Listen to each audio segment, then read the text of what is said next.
Salut à toutes et à tous et bienvenue pour cette 11e vidéo, cette 11e critique. Aujourd'hui on va parler de Jojo Rabbit, le nouveau film de Taika Waititi. C'est un film que j'attendais plutôt pas mal par les bandes annonces, par le casting, par le sujet aussi très caricatural, et puis le fait aussi que ce soit pas un film, comment dire, avec une volonté de se moquer, enfin d'être antisémite, parce que effectivement Taika Waititi est juif, néo-zélandais juif, du coup ça montrait que le film vraiment c'était un film caricatural, et on en a besoin parce que c'est des sujets qui sont pas forcément évoqués tout le temps, de cette manière aussi, dans cet angle-là, on va en parler.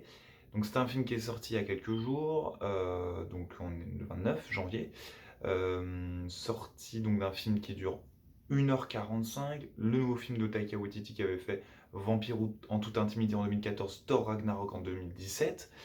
Alors, d'abord l'histoire, ensuite le casting. D'abord l'histoire, ça raconte l'histoire de Jojo Rabbit, qui est un jeune Allemand en fait, et on est donc à l'époque de l'Allemagne nazie en fait, tout simplement sous Hitler, et il va peu à peu en fait être obnubilé parce qu'il va découvrir qu'il y a une juive chez elle, alors que bah, effectivement il est très proche des jeunesses hitlériennes. C'est sa mère qui a décidé de la prendre sous son aile, de la cacher, évidemment de la Gestapo et de tout les SS, etc. Et aussi de le cacher de son fils qui n'est évidemment pas du tout pour cela. Au casting, donc le rôle principal, alors l'acteur c'est un jeune acteur qu'on n'a jamais vu, mais donc c'est Roman Griffin David.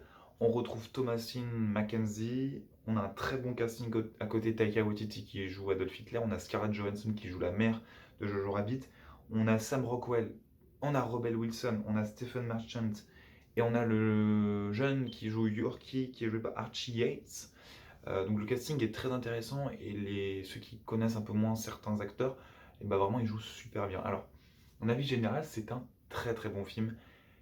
C'est un très bon film, mais c'est surtout un film, je trouve, qui est bien dosé. Qui est bien dosé parce qu'il n'y a pas un scénario absolument exceptionnel. Ce qui permet en fait de prendre le temps de poser des situations. Alors c'est pas exceptionnel, très clairement c'est pas exceptionnel du tout. Mais en fait, on voit qu'il n'y a pas une volonté de faire non plus beaucoup plus. C'est un film très caricatural sur, sur l'Allemagne nazie, sur le rapport à l'antisémitisme, etc. Et c'est un film qui est vraiment très important pour ça, vraiment très important. Je sais pas comment me placer parce que ça reste toujours quand même un sujet extrêmement compliqué à aborder. Euh, et puis parce qu'aussi on voit malheureusement qu'il y a une montée de l'antisémitisme en France, et a priori dans d'autres pays, mais en France en tout cas on le constate. Et malgré ce qui s'est passé, et malgré l'ouverture d'esprit qui est quand même tout, tout à fait notable depuis quelques années sur différents sujets, sur les minorités, et là effectivement on voit qu'il y a une recrudescence. Et ce film il est important parce que c'est vraiment un film caricatural. Euh, et le fait que Taika Waititi soit juif, ça montre que c'est d'autant plus caricatural parce qu'effectivement, je vous le disais, le scénario n'est pas non plus exceptionnel. Je veux dire, c'est pas non plus fou. On s'imagine bien la fin du film, etc. Enfin, je veux dire, il n'y a pas quelque chose d'exceptionnel. Mais en fait, tout est bien dosé à côté. Euh, j'ai trouvé vraiment que le principal, c'était l'humour, c'était les acteurs. Que ce soit Taika Waititi qui joue Adolf Hitler, c'est totalement contradictoire du coup à sa religion. Et puis le casting est très bon, que ce soit Scarlett Johansson, mais j'ai surtout noté l'appréciation de Sam Rockwell, qui est excellent, que j'avais vu moi il y a je crois il y a 2 ans, si je me trompe pas, dans Free Billboards, que j'avais pas du tout aimé ce film-là, mais je l'avais pas du tout aimé également cet acteur-là. J'ai adoré aussi retrouver Rebel Wilson, que je vois pas, que j'ai pas vu dans beaucoup de films, mais Rebel Wilson est aussi excellente dans le film. La prestation de Stephen Marchant, alors je l'ai vu en VF ce film-là, et c'était aussi très drôle au niveau des accents des différents personnages. C'était très sincèrement drôle, du coup il y avait vraiment une accumulation de l'accent et des blagues et de l'humour effectivement. Et même le Archie Yates qui joue Yorkie, enfin, je veux dire, il y a beaucoup d'humour. Et en fait, c'est-à-dire que le scénario n'est pas prenant sur tout, c'est-à-dire que du coup ça laisse le temps malgré tout, de développer les personnages et puis surtout d'avoir cet humour. Ça reste un film caricatural qui parle des jeunesses hitlériennes, c'est pas non plus un sujet qu'on a vu dans tous les films qui parlent de cette époque-là. On a un très bel une très belle, image, il y a de très beaux plans qui sont faits. C'est pas non plus exceptionnel, mais il y a vraiment de très beaux plans, avec des beaux jeux effectivement de gros plans, notamment au niveau, et aussi de plans rapprochés, taille, épaules, tout ça. Hem, un jeu de la lumière aussi assez intéressant. Il y a des petites choses, alors le début c'est très jouissif, les premières minutes c'est vraiment extrêmement jouissif, c'est hyper drôle, c'est vraiment très punchy.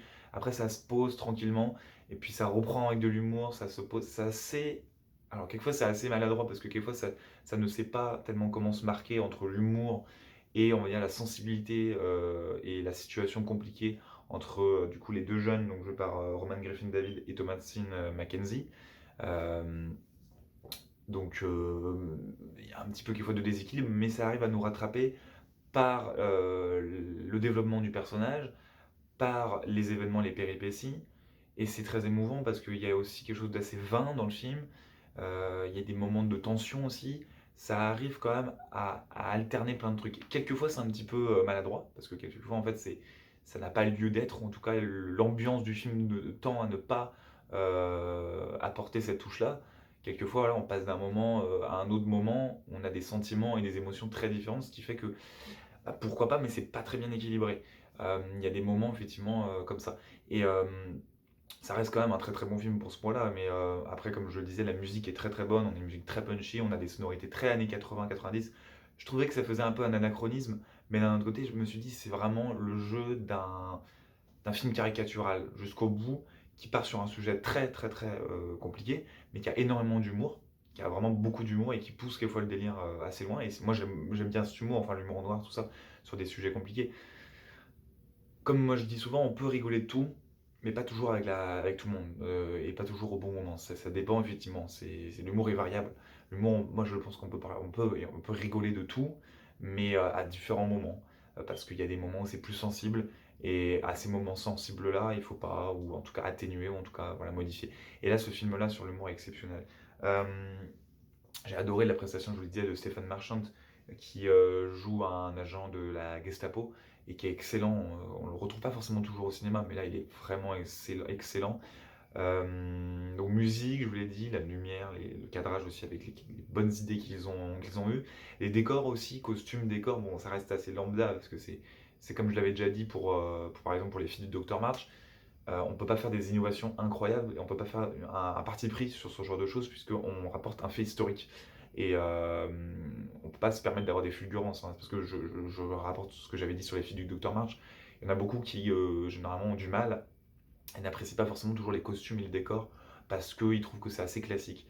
Malheureusement, enfin heureusement, malheureusement, je ne sais pas comment on pourrait placer le terme adéquat, c'est que de toute façon, quand on reproduit une époque réelle, auquel on a été, confrontés, c'était il y a 70 ans, 80 ans, 75 ans.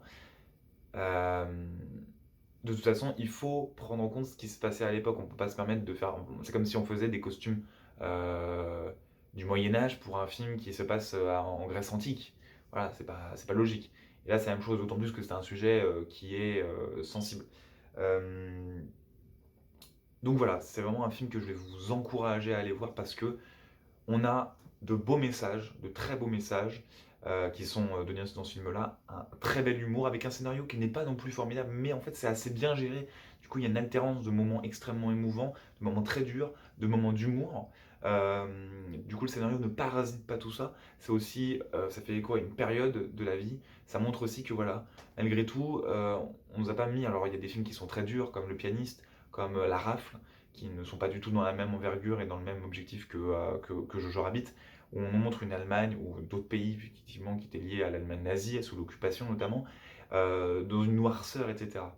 Là, on voit, et c'est, effectivement, un petit peu aussi un des intérêts aussi, je trouve, effectivement, de l'image, au niveau esthétique, c'est qu'il a pas voulu dépeindre une Allemagne extrêmement noire, sous le joug entier d'Hitler.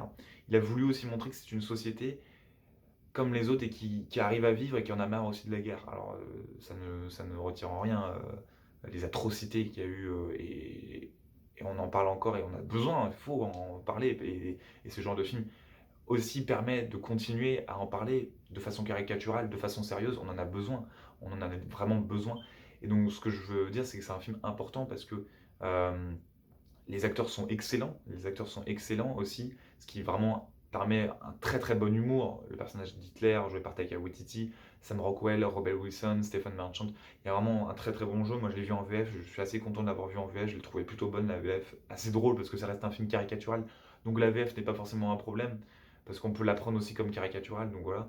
Et ce qui permet vraiment d'avoir un très très bon film.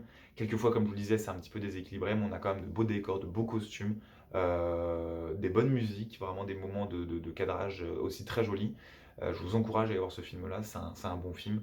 Je vous laisse sur ça. Aimez, commentez, partagez la vidéo. Rendez-vous sur Twitter, je vous embrasse. On se retrouve pour une 12e vidéo. Salut!